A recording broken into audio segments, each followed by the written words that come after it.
আসসালামু আলাইকুম রহমতুল্লাহ। Welcome to another video. আশা করি আল্লাহর অশেষ রহমতে তোমরা অনেক ভালো আছো। আজকে নিয়ে আমরা আলোচনা করব যে বাস্তব সংখ্যাটা কী জিনিস।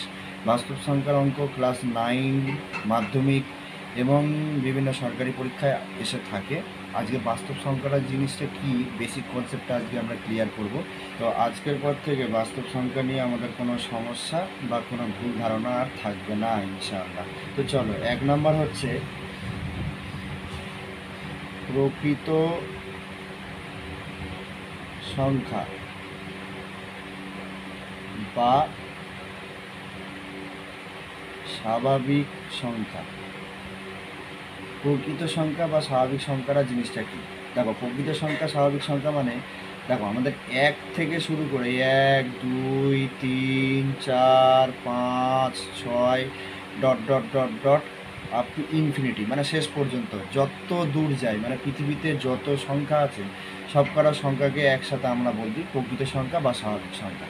ঠিক আছে, এর মধ্যে আর কিছু বাদ নেই, মানে হচ্ছে 1 থেকে শুরু করে নিয়ে পুরো শেষ পর্যন্ত যত দূর, 1 কোটি 2 কোটি যত দূর এই পৃথিবীতে যত সংখ্যা আছে সব কটাকে বলা হয় প্রকৃত সংখ্যা। আচ্ছা, এরপরে আসছি, দেখো এরপরে কি অখণ্ড সংখ্যা।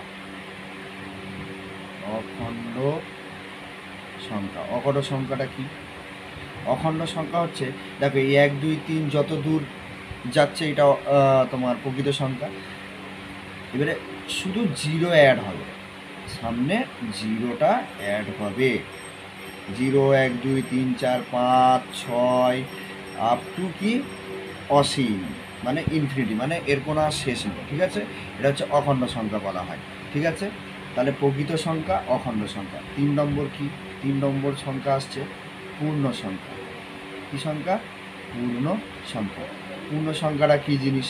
পূর্ণ সংখ্যাটা হচ্ছে, দেখো 0 থেকে আমরা জানি 1 2 3 এগুলো যাচ্ছে অখণ্ড সংখ্যা, 4 5 6 শেষ পর্যন্ত। ঠিক আছে, তো ওই রকম এইদিকে আসবে, মানে বাঁ দিকে -1 -2 -3 ডট ডট, মানে যত ইচ্ছা। ঠিক আছে, মানে 0 থেকে শুরু করে এক প্লাস দিক থেকে ডান দিক থেকে পুরো যত দূর ইচ্ছা, এবং মাইনাস দিক থেকে পুরো যত দূর ইচ্ছা, আমার -1 কোটি 2 কোটি যত দূর যায় ওটাকে বলা হয় আমাদের পূর্ণ সংখ্যা। ঠিক আছে, এবারে 4 নম্বর আসছি মৌলিক সংখ্যা। মৌলিক সংখ্যা, মৌলিক সংখ্যাটা কি? আমরা জানি, ছোটোবেলায় পড়েছি যে মৌলিক সংখ্যা কি, মানে 2 3 5 7, ঠিক আছে, তারপরে হলো 11, যেইগুলো কি না 13, এইগুলো কি না, মানে যেই সংখ্যা দিয়ে শুধু সেই সংখ্যাকেই ভাঙা যাবে, আর অন্য কোনো সংখ্যা দিয়ে সেই সংখ্যাটিকে ভাঙা যাবে না, তাহলে সেইটাকে বলা হয় মৌলিক সংখ্যা। এরা আমরা ছোটোবেলায় শিখে এসেছি। তাহলে 13, তারপর 13-র পরে ডাইরেক্ট চলে গেল 17। দেখো শুধু এইটাকে দিয়ে, 3কে দিয়ে শুধু 3ই ভাঙা যাবে, 5কে দিয়ে 5কেই ভাঙা যাবে, অন্য কোনো সংখ্যা দিয়ে আর ভাঙা যাবে না, তাহলে সেটাকে আমরা মৌলিক সংখ্যা বলি, সেটা আমরা শিখে এসেছি। ঠিক আছে, এবারে 5 নম্বরটা কি আসছে? যৌগিক সংখ্যা। যৌগিক সংখ্যা, যৌগিক সংখ্যাটা কি? যৌগিক সংখ্যা আমরা জানি যে এক বা একাধিক সংখ্যা দিয়ে যেসব সংখ্যাকে ভাঙা যায়। ঠিক আছে, যেরকম আমরা ধরে দেখো তোমার 4কে 4 দিয়ে ভাঙা যাবে, আবার 2 দিয়েও ভাঙা যাবে। আচ্ছা 4, এবারে 6কে আবার কি 2 দিয়ে 3 দিয়ে আবার 6 দিয়ে ভাঙা যাবে। ঠিক আছে, মোটামুটি যেই সব সংখ্যাকে দিয়ে ওই সংখ্যাকে এবং আরও একাধিক সংখ্যা দিয়ে ভাঙা যায় সেটাকে আমরা বলবো যৌগিক সংখ্যা। ঠিক আছে, এগুলো যৌগিক সংখ্যা হয়ে গেল। 9, তোমার 10 হয়ে গেল, 12, হ্যাঁ, তোমার হয়ে গেল তোমার 14, এগুলো সব যৌগিক সংখ্যা। ঠিক আছে, আরও আছে এইদিকে, 14-র পরে তুমি 16 বলতে পারো, 18 বলতে পারো। ঠিক আছে, এগুলো কি? এগুলো হচ্ছে যৌগিক সংখ্যা হয়ে গেল। ঠিক আছে, আচ্ছা 6 নম্বরটা কি বলে? জোড় সংখ্যা। কি সংখ্যা? জোড় সংখ্যা। জোড় সংখ্যা মানে হচ্ছে, দেখো 2, যেগুলো জোড়া জোড়া হবে, যেই সংখ্যাগুলো জোড়া জোড়া হয়, মানে আমরা 2 ভাগে ভাগ করলে দুদিকে সমান সমান সংখ্যা পাবো, সেইগুলোকে জোড় সংখ্যা বলে। দেখো 2 4, ঠিক আছে, 6 8 10 12 14 16, এগুলো ভাগ ভাগ করলে দেখো দুদিকে, আমরা জোড় সংখ্যা তো জানি, ছোটোবেলায় শিখে এসেছি যেইগুলো, সেগুলো হচ্ছে তোমার এগুলো কি জোড় সংখ্যা। আচ্ছা, 7 নম্বর কি? এবার আসছি দেখো মূলদ সংখ্যা। কি আসবো? মূলদ সংখ্যা। মূলদ সংখ্যাটা কি জিনিস? দেখো মূলদ সংখ্যাটা হলো যেই সংখ্যাকে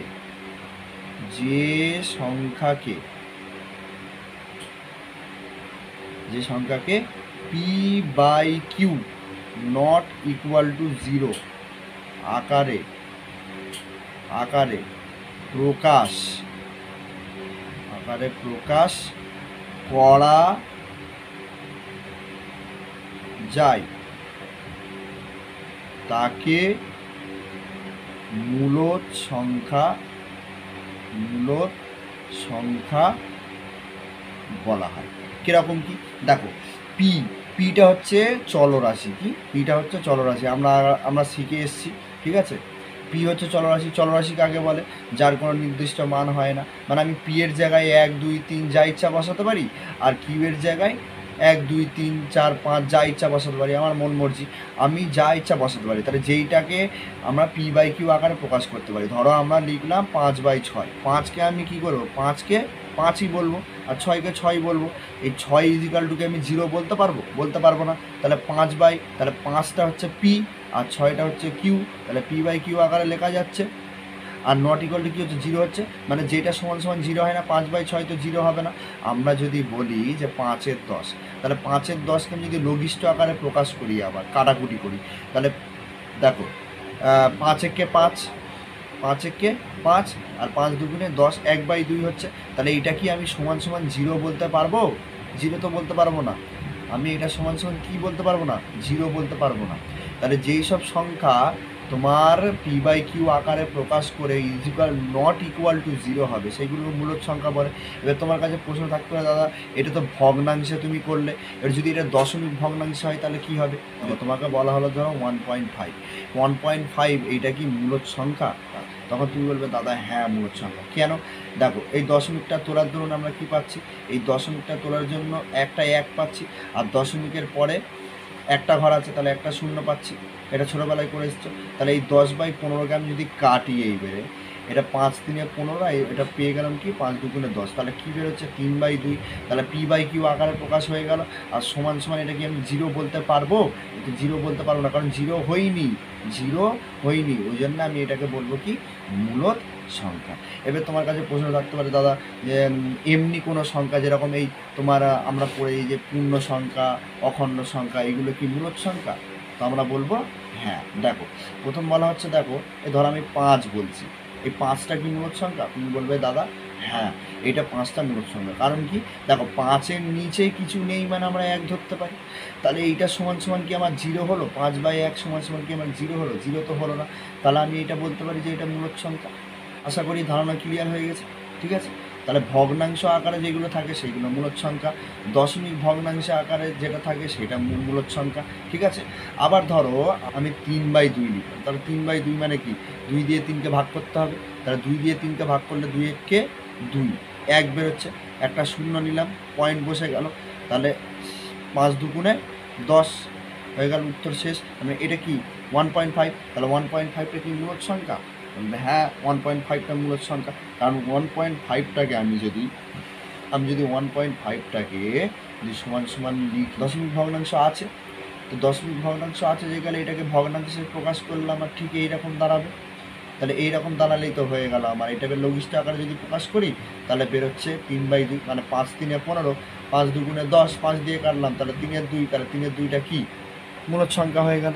ঠিক আছে, দেখবে কিছু দশমিক ভগ্নাংশ আছে বা কিছু ভগ্নাংশ সংখ্যা আছে যাদের ভাগ করে কোনো দিন ভাগ মিলছেই না, ভাগফল মিলছেই না, ভাগশেষ মিলছেই না, ভাগ হয়েই যাচ্ছে। যত দূর তুমি করে যাচ্ছ ভাগ মিলছে না। ধরো 10/3, ঠিক আছে, এই 10/3টাকে আমি কি 3 দিয়ে 10কে ভাগ করবো? দেখো 3 3-কে 9, 1 হলো।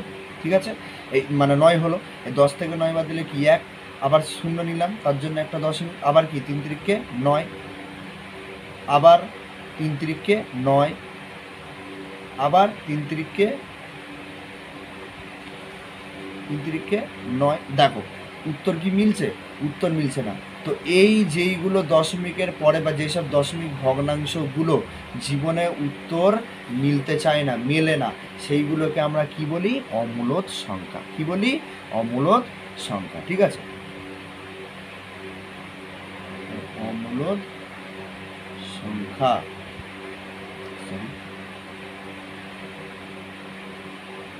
অমূলদ সংখ্যা কি? অমূলদ সংখ্যা হচ্ছে যেসব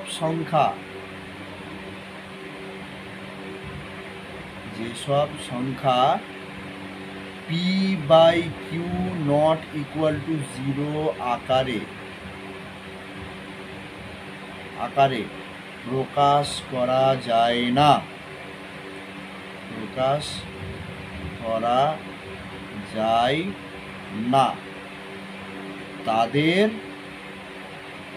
তাদের অমূলদ সংখ্যা বলা হয়। ঠিক আছে, √3, √5, ঠিক আছে, √7, √11, এইগুলো সবকটা মূলদ সংখ্যা, কারণ এদের রুট তোলা যায় না। ধরো আমি তোমাকে বললাম যে এইখানটা আমি লিখছি, দেখো, ধরো আমি বললাম যে √9 আছে, কত আছে? √9। তাহলে তুমি বলো তো √9 মানে কি? √3 × 3। তাহলে যখনই দুটো সংখ্যা একই হয়ে যায়, তাহলে সেইটা সমান সমান আমি লিখতে পারি যে একটা সংখ্যা রুট উঠে গেল। রুটটা মানে কি? রুট মানে তো আসলে কি? স্কোয়ার, তো তাই তো। তাহলে এই স্কোয়ারটা আমি কি রুট বলতে পারি? তাহলে রুটটাকে আমি এখানটায় তুলতে পারছি, যেখানে রুট তোলা যায় সেটাকে রুট তুললে আমার 3 চলে এলো। তাহলে 3 এর নিচে কিছু নেই মানে কি? 1। তাহলে এটা হয়ে গেল কি? মূলদ সংখ্যা হয়ে গেল। আর যেটা আমরা রুট তুলতে পারবো না, যেরকম √3, তাহলে √3টাকে আমি কি রুট তুলতে পারবো? √3টাকে আমি কখনোই রুট তুলতে পারবো না, কারণ এখানটায় 3 × 1 হবে। তাহলে 3 × 1 মানে কি? দুটো আলাদা সংখ্যা এলো, তাহলে এটাকে আমি রুট তো তুলতে পারবো না। তাহলে রুট যেখানে তুলতে পারবো না, সেইটাই তখনই হয়ে যাবে ওটা অমূলদ সংখ্যা। বোঝা গেছে? বোঝাতে পেরেছি আশা করি। আর দেখো সব কটা, দেখো মৌলিক সংখ্যা, দেখো সব কটা মৌলিক সংখ্যা। মৌলিক সংখ্যার ওপরে যখনই রুট চলে আসবে, সোজাভাবে বোঝো, মৌলিক সংখ্যার ওপরে যখন রুট চলে আসবে তখনই সেইটা অমূলদ সংখ্যা হয়ে যাবে। ঠিক আছে, বুঝতে পেরেছো? তাহলে √3, √5, √7, √11, ঠিক আছে, √17, ঠিক আছে, √19, এইগুলো সব কটা এক একটা কি? অমূলদ সংখ্যা। ঠিক আছে, আশা করি বুঝতে পেরেছো। খুবই সোজা এগুলো, শুধু এই যে কটা আমার কনসেপ্ট লেখানো হলো, এইগুলো তোমরা কি করবে? ভিডিওটা যদি বুঝতে না পেরে থাকো, তাহলে আবার প্রথম থেকে টেনে টেনে দেখো, দেখে খাতা বার করো, নোট ডাউন করে বুঝতে না পারলে আমাকে কমেন্টে জানাও। ঠিক আছে, এতে না বোঝার তো কিছু নেই, পুরো সব ভেঙে ভেঙে লেখা আছে, কোনটাকে কি বলে, কীরকমভাবে কি, এই পুরো বেসিক কনসেপ্টটা যদি পুরো ক্লিয়ার হয়ে যায়, তোমরা ক্লাস 9-এর ছাত্ররা যারা আছো, ঠিক আছে, ক্লাস 9-এর ছাত্ররা এবং যারা মাধ্যমিক দেবে, তাদের অনেক সময় কি এই অঙ্ক আসে, এই বাস্তব সংখ্যা নিয়ে আমাদের অনেক সমস্যা থাকে। তো এই সমস্যা আশা করি সমাধান হয়ে যাবে ইনশাআল্লাহ। এগুলো ভালো করে দেখো, ভালো করে খাতায় নোট ডাউন করো। বুঝতে না পারলেও কমেন্টে আমাকে কোন পার্টটা তুমি বুঝতে পারোনি সেটা তুমি আমাকে কমেন্টে বলো। তাহলে কমেন্টে বললে আমার কী হবে? বলতে এবং আমাকে বুঝতে সুবিধা হবে না, যে তুমি কোথায় বুঝতে পারছো না, তাহলে আমাকে রিপিট আবার আরেকটা ভিডিও আমি পুরো ভালোভাবে আরও সহজভাবে বোঝানোর চেষ্টা করবো ইনশাআল্লাহ। বুঝতে পারলে তাহলে তুমি কী করবে? এই ভিডিওটা টেনে টেনে দেখো, বুঝতে না পারলে নোট ডাউন করো, ভালো করে বুঝে সহজভাবে বোঝো, অত কঠিনে যাওয়ার দরকার নেই। ঠিক আছে, একেবারে এই বাস্তব সংখ্যাটাকে একেবারে চিবিয়ে খেয়ে নিভিয়ে ফেলো, বুঝলে? এটা অঙ্ক হ্যাঁ কোনো কঠিন ব্যাপার না, কঠিন জিনিস না। আমরা অঙ্ককে ভয় পাই বলেই অঙ্ক আমাদের এরকম ভয় দেখায় আর কি। আমরা অ ক খ জানি না অঙ্কের, যেরকম অ ক খ জানলে মানুষ বানান করে যতই ঘুরিয়ে দাও সে তো বানান করতে পারবে। তো অঙ্কের বেসিক কনসেপ্ট যদি তোমার ক্লিয়ার থাকে, অঙ্কর অ ক খ জানা থাকে, তাহলে তোমাকে যতই ঘুরিয়ে অঙ্ক দিক তুমি ঠিক সলভ করে দিতে পারবে। তাহলে অ ক খটা ভালো করে জানতে হবে। তাহলে বাস্তব সংখ্যা রিলেটেড এই যে পুরো এই বিষয়টা ভালো করে খাতায় নোট ডাউন করে নাও। দেখো সব কটা ভিডিও পজ করো, ভিডিও পজ করে ভালো করে কী করো, নোট ডাউন করে নাও। আশা করি তোমার দেখবে বুঝতে অসুবিধা হবে না ইনশাআল্লাহ, ঠিক আছে? তো বন্ধুরা, যদি ভিডিওটা ভালো লেগে থাকে তাহলে লাইক কমেন্ট শেয়ার করে দিও, এবং রৈটালি ফিজিক্স চ্যানেলটাকে সাবস্ক্রাইব করে বেল আইকনে ক্লিক করে অল নোটিফিকেশানে ক্লিক করে রেখো, যাতে নিত্য নতুন ভিডিও আপলোড করার সঙ্গে সঙ্গে তোমার কাছে ভিডিওটা সর্বপ্রথম পৌঁছয়, ঠিক আছে? তো দেখা হচ্ছে নেক্সট কোনো টপিকে। তো ততক্ষণ পর্যন্ত সুস্থ থাকো, ভালো থাকো, শিক্ষা অর্জন করতে থাকো, প্র্যাকটিস করতে থাকো। আসসালামু আলাইকুম ওয়া রাহমাতুল্লাহি ওয়া বারাকাতুহু।